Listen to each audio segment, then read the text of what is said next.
Fala bonitinhos e bonitinhas, tudo bom? Doug aqui, mais uma videoaulinha. Gente, rapidamente, a videoaula de hoje é mais uma forma de revisar, né? De vocês se lembrarem de todos os conceitos que são possíveis cair na sua prova, tá? Claro, antes da prova, você vê essa videoaulinha só para dar aquela boa esclarecida em alguns detalhes mais importantes, tá? Então não se preocupe aí, claro, obviamente, vocês já viram esse conteúdo, então não fiquem muito preocupados com isso, é para vocês já terem estudado essa parte aí, né? Bom, vamos lá, vamos começar, gente, os trabalhos falando a respeito do que vai cair da sua prova, que basicamente, como eu tinha dito, é a parte da dinâmica dos corpos, né? E o que compõe a dinâmica dos corpos? Bom, primeiramente, para dar início, né, as três leis de Newton. Força, é, tudo baseado em força, né? Então, inicialmente, o que é força, né? O agente causador da alteração de estado, né? Basicamente, algo que causa uma aceleração num corpo, tá? Mas, e a força resultante, né? Que é a somatória de todas as forças. Nunca se esqueça disso, né, gente? Somatória de maneira vetorial. Então, na hora que eu faço a força resultante sobre um corpo, eu tenho que fazer a soma vetorial de todas as forças, né? Beleza? Soma vetorial às vezes pode ser subtração, né? Pode ser um Pitágoras, enfim, vocês já estão carecas de saber aí. Mas, vamos lá. Primeira lei de Newton, princípio da inércia, né? Não se esqueça do que ele representa, né? A inércia é é uma, é uma propriedade da matéria, né? Certo? Então, é a tendência de permanecer naquele estado de movimento, é uma resistência a uma mudança de estado, né? E para que haja essa mudança de estado, precisa necessariamente ter uma força, né? Se eu tenho velocidade constante, né, movimento uniforme, eu tenho força resultante igual a zero. Se eu tenho repouso, eu tenho força resultante igual a zero também, né? Para que haja um movimento, uma mudança do movimento, né, do estado do movimento, precisa a ação de uma força resultante sobre aquele determinado corpo, tranquilo? Bom, segundo a lei de Newton, pessoal, o princípio fundamental da dinâmica, F igual a m vezes a, né? Não se esqueça do F igual a ma, importantíssimo, vamos usar bastante, né? Não tem muito o que dizer aí. Uma força resultante gera uma aceleração resultante. E a terceira lei de Newton, a toda uma força de ação, existe uma força de reação, que tem o mesmo módulo, mesma direção, porém, sentidos contrários. Lembre-se sempre, pessoal, que ação e reação agem em corpos diferentes. Então, por exemplo, né, normal e peso não são força de ação e reação. Eles estão no mesmo corpo, agem no mesmo corpo, né? A força reação ao peso, ela é lá no centro do nosso planeta, tranquilo? Então, esses detalhezinhos, eles são bem importantes aí para a gente, para vocês entenderem boa parte desse conteúdo, tranquilo? Então, veja, como eu disse, é uma revisão, passei rapidamente aí pelas três leis de Newton só para vocês darem uma lembrada. A parte de sistema de blocos, pessoal, coloquei um dos exemplos só que eu dei em sala, né? Que é para você lembrar o que você tem que fazer, pessoal. Você vai separar o bloco A, separar o bloco B. E aí você vai aplicar as forças, né? É o método, né, pessoal? Então você vai ver lá, em A eu tenho o quê? Eu tenho o peso do bloco A, eu tenho a normal sobre o bloco A, né? Bloco B eu tenho o peso do bloco B, a normal sobre o bloco B, certo? E aí nós temos o quê? Por exemplo, o bloco A empurra o bloco B para cá, né? F de A em B.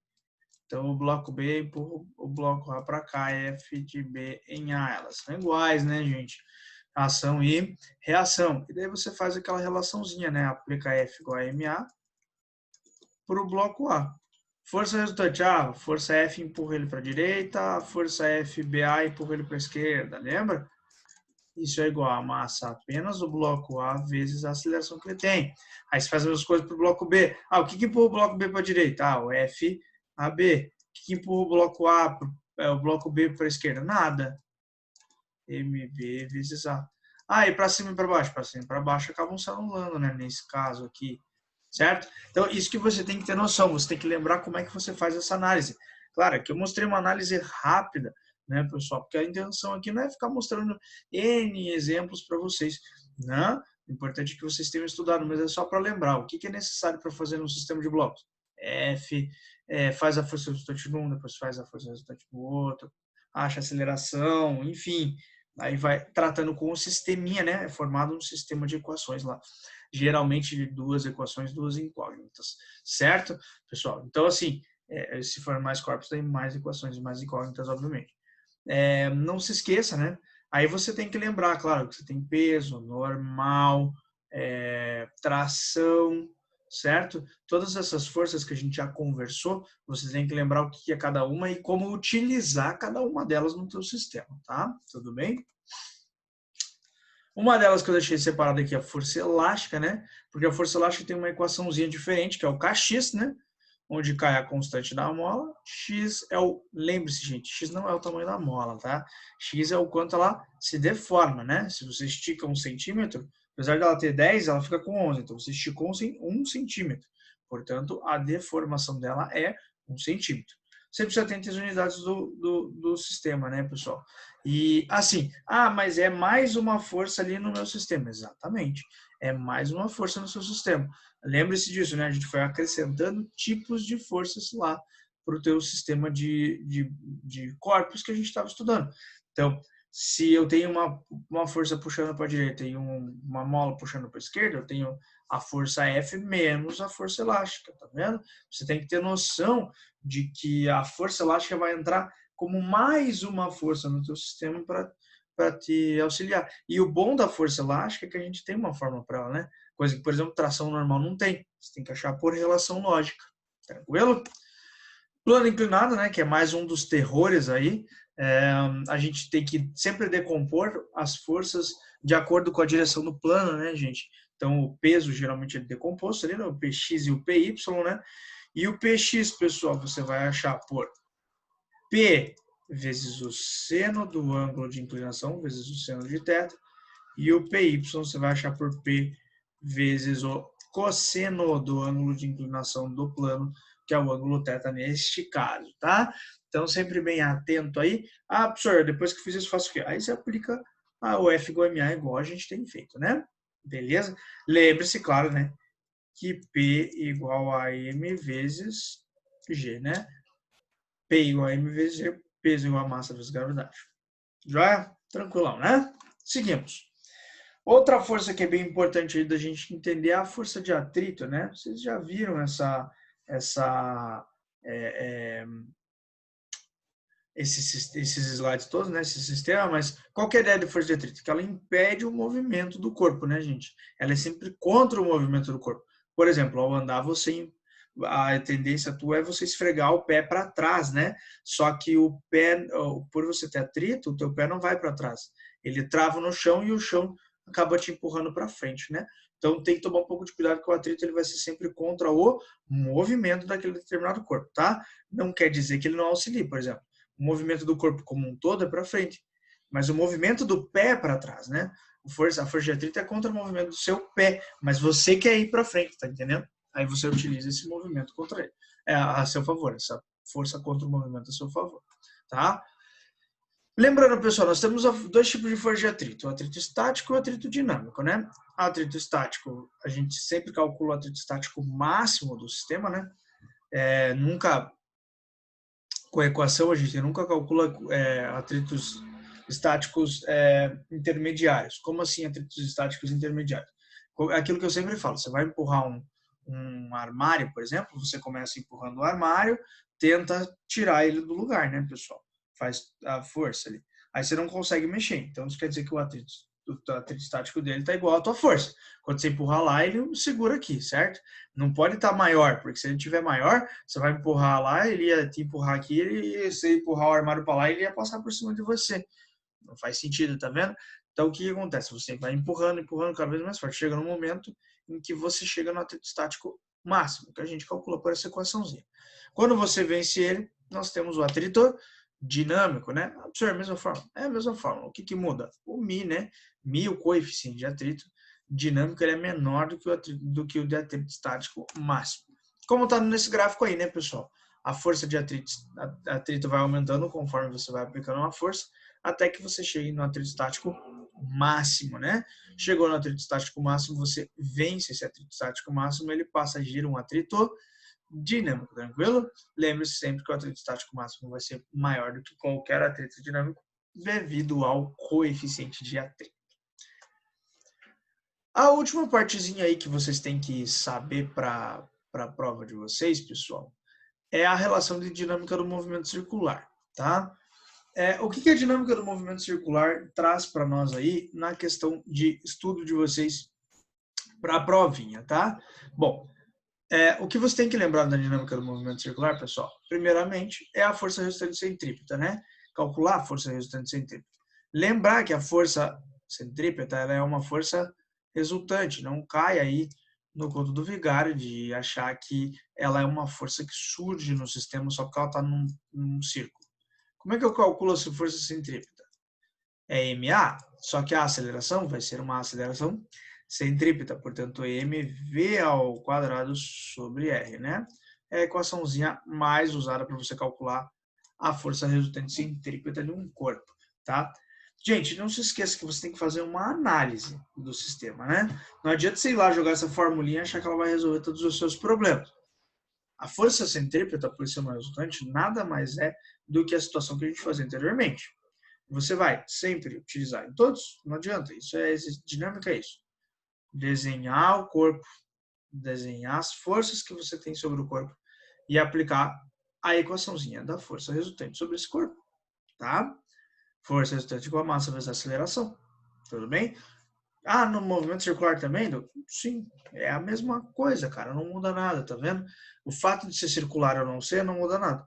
Qual que é, entre aspas, a mudança que a gente tem? É na fórmula, que na verdade nem é uma mudança, né? Porque quando a gente fala de centrípeta, quando a gente fala de curvilínea, a gente sabe que a gente tem que ter uma força centrípeta. E essa força centrípeta é calculada por mv ao quadrado sobre r, certo? Doug, exemplo. Exemplo que eu dei para vocês aí do globo da morte, né, gente? Você faz a análise. Então, se você pegar a parte de baixo lá, parte 1, parte 2. Vamos fazer a parte 1 antes. Se eu pegar a parte 1, eu vou aplicar F igual a mv ao quadrado sobre r, que F é a força centrípeta, né? Então, você tem que ver, o centro da esfera está aqui. O que aponta para o centro? A normal, Doug. O que aponta contra o centro? O peso, Doug. Então, pronto. Isso vai ser mv ao quadrado sobre r. Lá na situação 2, não se esqueça, né? Aqui teria que ter uma força normal, que ele apagou porque ele faz uma relação lógica ali que a gente já conversa sobre o que é. Então, o que eu faço? Eu faço força centrípeta igual a massa vezes a aceleração, ou seja, v ao quadrado sobre o raio. E aí, gente, qual força aponta para o centro? Normal e o peso apontam para o centro. Então, ambos auxiliam a força centrípeta, né, gente? Não se esqueça disso, tá? Você tem que ter esse raciocínio lógico. É a mesma coisa que a gente fez nos exercícios anteriores, você faz aqui.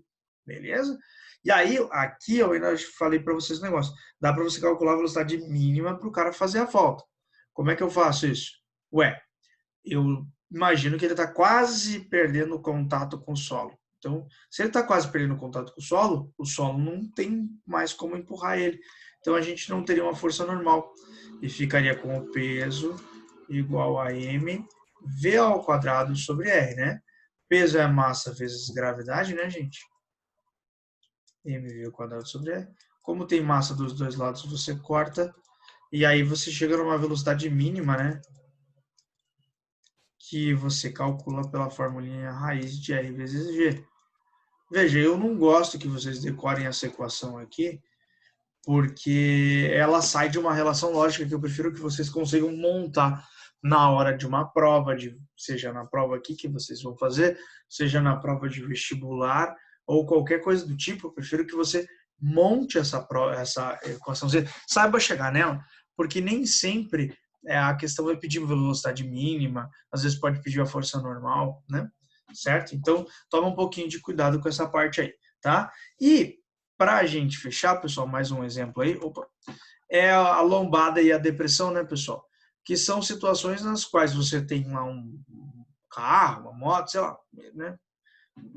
Qualquer coisa aí, que esteja passando ou por um buraco ou por uma lombadinha, né?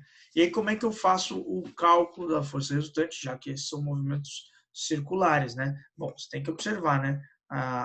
Aqui você vai ter, claro que eu vou fazer menorzinho, né?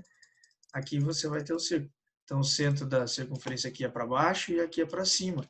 E aí você faz lá força centrípeta, mv ao quadrado sobre r, e faz lá. O que aponta para o centro? Nesse caso aqui é normal. O que aponta contra? É o peso. Certo? mv ao quadrado sobre r. E aqui, pessoal, o que aponta para o centro? É o peso. O que aponta contra? É normal. É igual a mv ao quadrado sobre r. Aqui, nesse caso, nesse segundo caso, pessoal, da lombada, também dá para usar o raciocínio do exercício anterior. Por quê, gente? Porque você vai ter uma velocidade, só que aqui é a velocidade máxima, né? Toma cuidado, lá era a velocidade mínima para fazer o globo da morte. Aqui é a velocidade máxima. Por que velocidade máxima, gente? Porque se eu exceder aquela velocidade ali que eu estou falando, como é que calculo? Mesma coisa. Você vai ver que você vai chegar na mesma coisa. Zero a normal vai dar raiz de r vezes g.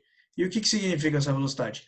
Essa velocidade aqui significa o seguinte: se eu ultrapassar esse valor de velocidade, eu rampo, eu passo reto pela lombada, tá? Então eu estou vindo, passei mais rápido do que o valor de r vezes g, raiz de r vezes g, eu rampo, passo reto, tá? Beleza? Porque daí eu excedi a velocidade que eu podia passar naquela lombada. Ao contrário do anterior, que a gente falava de velocidade mínima. Então vamos lá, gente, rapidamente. O que vai cair na tua prova? Lei de Newton, tá? Força resultante, obviamente. Primeira, segunda lei de Newton, tá? Sistemas de blocos, exercícios de sistema de blocos. Dentro de sistema de blocos, pessoal, você pode, você tem que estudar peso, normal, atrito, tração. Esquece, peraí. É peso, normal, tração, tá? Dentro desse sistema de blocos, que eu não coloquei aqui, peso, normal, tração, forças de contato, enfim, sistema de blocos. Força elástica, plano inclinado, certo? E força de atrito, tudo está dentro do sistema de blocos, beleza? Além disso, né, os tipos de atrito, a questão do movimento circular também é importante para você. Belezura? Então, assim, gente, aqui é só uma aulazinha, tipo que a gente faria, por exemplo, se a gente tivesse em sala, né? Eu faço com vocês sempre. A primeira aula, ela é uma aulinha de revisão e a segunda aula, ela é uma aulinha já da aplicação da prova, né? Então, só para vocês relembrarem, né? Caso você tenha esquecido aí alguma coisa para estudar, alguma paradinha, já mete bala, dá aquela estudadinha, aquela revisadinha rápida antes da provinha, beleza? A gente se vê daqui a pouco. Um abraço e falou!